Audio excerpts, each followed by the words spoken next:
അളിയാ അളിയൻ്റെ റൂമാണത്. ആ ശരി. ആ ടി വി ഒക്കെ വലിയ ടി വി തന്നെയാ അല്ലേ? അടിപൊളി. ആ ഓഫീസാണത്. കലകളെ കണ്ടില്ലേ? ഒരു ആയി വേണടാ. അളിയനാ നമസ്കാരം. അക്ബറേ, സൗദി അറേബ്യയിൽ പണിയുന്ന. സൗദി അറേബ്യയിൽ ഇപ്പൊ നമ്മൾ നേരിട്ട് കാണാം. എന്ത് ക്ലാരിറ്റി അല്ലടാ. അടയ്ക്കേ. ആ ഒറ്റ മിനിറ്റ്, വേറെ എന്തുകൊണ്ട് അളിയെ വിളിക്കട്ടോ. നോക്കളിയാ മാറ്റിപ്പിടി. എന്താ മാറ്റിപ്പിടി? എന്താ നിനക്ക് അവനെ കാണാൻ പാടില്ലേ?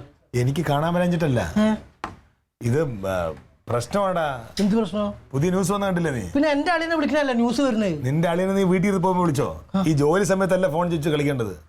ഈ ജോലി സമയത്ത് ഫോൺ വെച്ചിട്ട് മെസ്സേജ് അയക്കുകയും ഓരോ സംഭവങ്ങൾ നമ്മൾ ഫോർവേഡ് ചെയ്യുകയൊക്കെ ചെയ്യുന്നത് കുറ്റകരമാണ്. എടാ ഇതിപ്പോ നീയും ഞാനും അല്ലാണ്ട് വേറെ ആരെയും അറിയോ?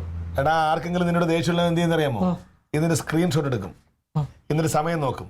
അപ്പൊ നമ്മുടെ വർക്കിംഗ് ടൈമാണിത്. ഈ സമയത്ത് നീ ഇതൊക്കെയാണ് നിന്റെ പരിപാടി എന്ന് മനസ്സിലാവണ്ടോ? നിനക്കേറെ നടപടി വരും. അതുകൊണ്ട് മര്യാദയ്ക്ക് ഇനി മുതൽ ഓഫീസ് ടൈമിൽ ഇത്തരം പരിപാടി ഒപ്പിക്കരുത്. ബ്രേക്ക് ടൈമിലല്ലോ ചെയ്തോ. പക്ഷേ അളിയനെ ആരോടെ കണ്ടത്? എന്താ അറിയോ, എന്റെ അളിയൻ ആള് ഭയങ്കര സ്നേഹമുള്ള. അതൊക്കെ സംഭവം എന്റെ അളിയനെ പോലെ ഉടായിപ്പല്ല. എന്ത് കുഴപ്പം? അവന്റെ കാര്യം പറഞ്ഞപ്പോഴേ അവൻ ഈ ഉടായ്പ എല്ലാ കാര്യത്തിലും ഉണ്ടല്ലേ. അവ ഇങ്ങനെ ജീവിക്കാൻ വേണ്ടി ഒരു രണ്ടറ്റം കൂട്ടിമുട്ടിക്കാൻ വേണ്ടി അങ്ങോട്ടും ഇവിടെ ഇങ്ങോട്ടും ചില കള്ള രാഷ്ട്രീയങ്ങൾ, ചില പൊടിക്കൈകളൊക്കെ ഉണ്ട്. അത് പക്ഷെ നമുക്ക് വേറെ ദോഷമൊന്നും ഉണ്ടാവില്ല. അല്ല കേട്ടോ, ഈ ഉടായ്പ പറഞ്ഞ എല്ലാ കാര്യത്തിലും എന്റെ കയ്യിലുണ്ടത്. ഈ പെണ്ണ് വിഷയത്തിൽ എടാ ഇപ്പൊ ഞാൻ എന്നോട് വെറുതെ കാര്യം പറയും. ഞാൻ ഇന്ന് 2 ദിവസമായിട്ട് കാണുന്നുണ്ട് അവനെ. അത് മെലഞ്ഞാന്ന് അവനൊരു പറതിയിട്ടൊരു പെണ്ണിന്റെ കൂടെ കൂൾ ബാറിൽ ഇരിക്കണുണ്ട്. അപ്പൊ ഞാൻ കരുതി ഏതോ ഒരു അയൽവാസി അങ്ങനെ എന്തെങ്കിലും ആയിരിക്കും ഓർത്ത് ഞങ്ങൾ എന്തിട്ട് നോക്കുമ്പോൾ എൻ്റെ വീടിനടുത്തോടെ അങ്ങനെ ഒരു ആളെ കണ്ടില്ല. അത് പോട്ടെ, ഇന്നലെ നിന്നെ ഇറക്കി തന്നില്ല വീട്ടിൽ ഇറക്കി തന്ന് ഞാൻ അങ്ങോട്ട് പോകണ വഴിക്ക് ടൗണിൽ നിന്ന് ഇവർ 2 പേരും കൂടി ഓട്ടോറിക്ഷയിൽ പോകും. അപ്പൊ ഞാൻ ശ്രദ്ധിക്കണ്ടേ?